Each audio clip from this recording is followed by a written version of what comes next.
ओम नमो भगवते वासुदेवाय। जय श्री राधे कृष्ण। आप सभी का आपके अपने YouTube channel VK Mishra present में बहुत बहुत स्वागत है। आइए आज आप सब सुनेंगे माघ मास महात्म्य कथा में दूसरे अध्याय की कथा। अब तक आपने पिछले अध्यायों का कथा नहीं श्रवण किया हो तो चैनल पे वीडियो अपलोड है या हमारे चैनल पे जो कि माघ मास महात्म्य के नाम से प्लेलिस्ट बनाया गया है, आप उसमें से जाकर के कथा को श्रवण कर सकते हैं। हिंदू धर्म में माघ के महीने में गंगा स्नान करना, दान पुण्यों का कार्य करना, भगवान विष्णु का पूजन करना, भगवान श्री कृष्ण भगवान माधव का पूजन करना, भूमि पे शयन करना, इन सबों का बड़ा ही विशेष महत्व माना गया है। इस दौरान जो कि भगवान विष्णु का पूजन करना चाहिए, विष्णु सहस्त्र नाम आदि का पाठ या श्रवण करना चाहिए, माघ मास महात्म्य का कथा श्रवण करना चाहिए। इससे व्यक्ति के सभी प्रकार के पापों का नाश होता है तथा भगवान विष्णु के धाम की प्राप्ति होती है। तो आइए आज आप सब सुनेंगे माघ मास महात्म्य कथा में दूसरे अध्याय की कथा। इसी प्रकार से कथा को सुनने के लिए, व्रत पूजा के बारे में जानने के लिए चैनल पे अगर आप पहली बार आए हैं तो चैनल को लाल बटन दबा करके सब्सक्राइब करें, साथ में बेल आइकन घंटी को दबाएं ताकि आने वाली वीडियो का नोटिफिकेशन आपको समय से मिलता रहे। वीडियो को लाइक करें, कमेंट में भगवान विष्णु की जय जरूर लिखें। तो बोलिए प्रेम से भगवान विष्णु की जय, माता लक्ष्मी की जय, सर्व देवी देवता की जय। वेद व्यास जी बोले कि हे सूत जी, राजा का ऐसा वचन सुनकर वैखानस मुनि कहने लगे कि हे राजन, अंधकार को दूर करने वाले सूर्य नारायण शीघ्र ही उदय होने वाले हैं। यह समय स्नान करने का है, कथा का नहीं। स्नान करके तुम अपने कुलगुरु वशिष्ठ से जाकर पूछो। ऐसा कहकर मौनी तपस्वी स्नान करने चले गए। राजा दिलीप भी वहां स्नान करके लौटा और प्रसन्न पूर्वक अपने नगर को गया। वहां नगर वासियों ने उसकी पूजा की और बंदी जनों ने प्रत्येक स्नान पर स्तुति की। राजा ने रनिवास में जाकर वानप्रस्थ ऋषि की कथा सुनाई। सूत जी ने पूछा कि हे भगवान, उस राजा के पूछने पर धर्मात्मा वशिष्ठ ने क्या कहा? व्यास जी बोले कि राजा रात्रि में सुख से सोया, प्रातः काल उठकर सफेद घोड़े के रथ पर बैठकर सफेद छत्र और चबर से शोभायमान आभूषण तथा सुंदर वस्त्र पहने सुगंधित पुष्प मंत्रियों के साथ मागध और बंदी जनों से जय शब्द लगा स्तुति सुनता हुआ, ऋषि के शब्दों को याद करता हुआ वशिष्ठ ऋषि के स्थान पर पहुंचा। वहां महर्षि की स्तुति की तथा आचार पूर्वक नमस्कार करके अर्घ्य देकर आशीर्वाद पाकर राजा सुख पूर्वक आसन पर बैठ गया। जब ऋषि ने राजा से कुशल समाचार पूछा तब राजा ने प्रसन्न होकर कहा कि सब कुशल है। तब मधुर वाणी से राजा ने वैखानस के कहे हुए प्रश्न को पूछा तथा विनती की कि हे भगवान, आपकी कृपा से मैंने विस्तार पूर्वक आचार, दंड, नीति, राजधर्म तथा चारों वर्णों के चारों आश्रमों की क्रियाओं को सुना है। दान, विधान, यज्ञ की विधियां, व्रत की प्रतिष्ठा और विष्णु भगवान की आराधना की विधि भी सुनी है। हे तपोधन, अब आप कृपा करके माघ स्नान के महात्म्य का नियम पूर्वक भली भांति रीति मुझसे कहिए। वशिष्ठ जी बोले कि हे राजन, आपने दोनों लोगों के कल्याण के लिए तथा वनवासियों की भी अंतःकरण को पवित्र करने वाले इस माघ स्नान के बारे में पूछा है। सो सुनो हे राजन, स्त्रियों के ऋतु भोग से जो अखंडित है, अग्नि यज्ञ, दान आदि तथा कुआं आदि खोदवाने से रहित है, जो मनुष्य वर्ग गाय, भूमि, तिल, वस्त्र, स्वर्ण, धेनु, अन्न, घोड़ा इत्यादि का दान करने, त्रिरात्र कठिन चंद्र व्रत तथा पराक्रम द्वारा जो अपने शरीर को बिना पराक्रम किए स्वर्ग प्राप्त करना चाहता है, उन्हें सदा माघ स्नान करना चाहिए। ऐसा करने से मनुष्य अवश्य ही पुत्र पौत्रों से युक्त बाला तथा राजा होता है। उसको मुक्ति देने वाली बुद्धि भी अवश्य होती है। हे नृपश्रेष्ठ, दिव्य दृष्टि वाले महात्माओं ने कहा है कि माघ मास में यज्ञ, तप तथा दान से अनंत फल होता है। सकाम अथवा प्रजा के हित के लिए अथवा भगवान के निमित्त जो स्नान करता है उसकी काया शुद्धि, प्रीति, ऐश्वर्य तथा चारों प्रकार के फलों की उसे प्राप्ति होती है। अदिति ने 12 वर्ष तक मकर संक्रांति में अन्न त्याग कर माघ मास में स्नान किया। इससे उनके तीनों लोक को उज्जवल करने वाले 12 पुत्र हुए। माघ में स्नान करने से ही रोहिणी, शुभगा और अरुंधति दानशीलता हुई और इंद्राणी जैसी सुंदरी होकर सतखंडे गृह में निवास करती थी, जो शोभा से युक्त जहाँ रूपवती स्त्रियां रहती थी, मंगलाचार, वेद ध्वनि होती थी तथा विद्वान ब्राह्मणों से संपन्न था।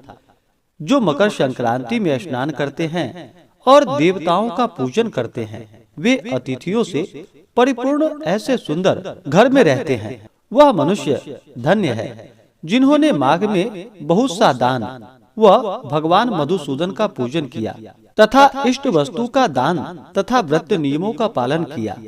माघ मास काम, मूल, फल से निष्काम और सदा मोक्ष देने वाला होता है।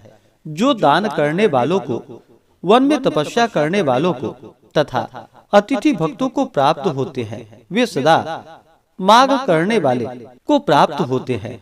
पुण्य क्षीण होने पर मनुष्य स्वर्ग से वापस आते हैं, परंतु माघ स्नान करने वाले स्वर्ग से वापस नहीं लौटते।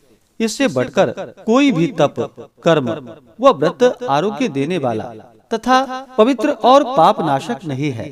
भृगु जी ने मणि पर्वत पर विद्याधरों को यह सुनाया था। राजा ने कहा कि ब्राह्मण भृगु जी के कहे धर्म उपदेश सुनने का मुझको बड़ा कौतूहल है, इसलिए मुझसे कहिए। ऋषि बोले कि हे राजा, एक समय 12 वर्ष तक वर्षा न होने से सब प्रजा शीर्ण होकर 10 दिशाओं में उद्विग्न होकर चली गईं। हे राजन, हिमालय तथा विंध्याचल के मध्य दुर्भिक्ष पड़ जाने से, लोग आपदाग्रस्त तथा प्रजाहीन होने से और होम, श्राद्ध, यज्ञ, वेदाध्ययन और धर्म लुप्त होने से पृथ्वी मंडल फल मूल, अन्न और जल से शून्य हो गए। तब विंध्याचल के नीचे सुंदर रेवा नदी पर वृक्ष से आच्छादित आश्रम से निकलकर भृगु ऋषि अपने शिष्यों के साथ हिमालय पर्वत पर गए। वहां पर कैलाश पर्वत के पश्चिमी की तरफ ऊंचे मणिकूट स्वर्ण पर्वत के नीचे आधा भाग स्फटिक बिल्लौर से सफेद तथा बीच का भाग नीले शिलाओं से युक्त सुंदरता में नीलकंठ पक्षी के समान था। इस पर्वत के बीच में नीली सुनहरी रेखाएं काले मेघों में चमकती हुई बिजली के समान शोभा देती थी। पर्वत की चोटी नीली तथा नीचे का भाग का सुनहरा होने से यह पीतांबर धारण किए हुए भगवान कृष्ण के सदृश शोभायमान था। बीच का हिस्सा नीला होने से तथा कहीं कहीं सफेद स्फटिक रहने से इस पर्वत की शोभा तारा युक्त आकाश के सामने थी, जिसके स्वच्छ शरीर पर चमकती हुई दिव्य औषधियां रात में अनेक दीपकों के साथ युक्त बड़े महल के समान दिखाई पड़ता था। इस पर्वत का ऊपरी भाग बांसुरी बजाती गीत गाती हुई किन्नरियों से शोभायमान था तथा केले के पत्तों की किन्नारियों से शोभायमान था तथा केले के पत्ते की पताका से यह पर्वत सदा सुशोभित था। यह पर्वत पन्ना, नीलम, पोखराज तथा इसकी चोटी सफेद पत्थरों के बीच से निकलती हुई रंग बिरंगी किरणों से इंद्रधनुष के समान दिखाई पड़ती थी। स्वर्ण इत्यादि सब धातुओं से तथा नाना प्रकार के चमकीले रत्नों से शोभायमान अग्नि ज्वाला के समान चारों ओर फैला है।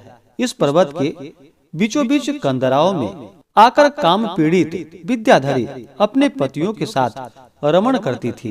प्राणायाम करने वाले सब क्लेशों को जीते हुए वैरागी लोग इसकी गुफाओं में दिन रात ब्रह्म का ध्यान करते थे। इसकी सुंदर गुफाओं में हाथों में रुद्राक्ष की माला लिए हुए आदि खुली आंखों से सिद्ध लोग भगवान शिव की आराधना करते थे। सब दिशाओं में मंद मंद सुगंध शीतल वायु चल रही है और गिरते हुए झरनों का जल सदा सुंदर शब्द करता है। जंगली हाथी अपने बच्चों के साथ पर्वत के नीचे के भाग पर खेल रहे हैं तथा कस्तूरी वाले मृग और रंग बिरंगे हिरणों के झुंड वहाँ पर क्रीड़ा करते हैं। चमड़ी गाय तथा नाना प्रकार के पशु पक्षी वहाँ पर क्रीड़ा करते हैं। कबूतर, चकोर, पपीहा इत्यादि पक्षी वहाँ बोलते रहते हैं। यह पर्वत सदा राजहंस तथा मयूरों से शोभायमान दिखाई पड़ता है।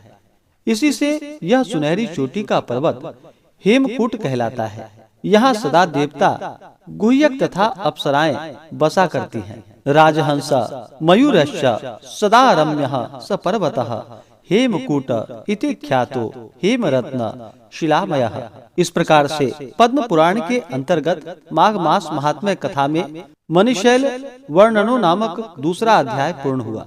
तो बोलिए प्रेम से भगवान विष्णु की जय, माता लक्ष्मी की जय, भगवान श्री कृष्ण की जय, सर्वदेवी देवता की जय। इसी प्रकार से अगर आप सब आगे के अध्यायों को सुनना चाहते हो, चैनल पे अगर आप पहली बार आए हैं तो चैनल को लाल बटन दबा करके सब्सक्राइब करें, साथ में बेल आइकन घंटी को दबाएं ताकि आने वाली वीडियो का नोटिफिकेशन आपको समय से मिलता रहे।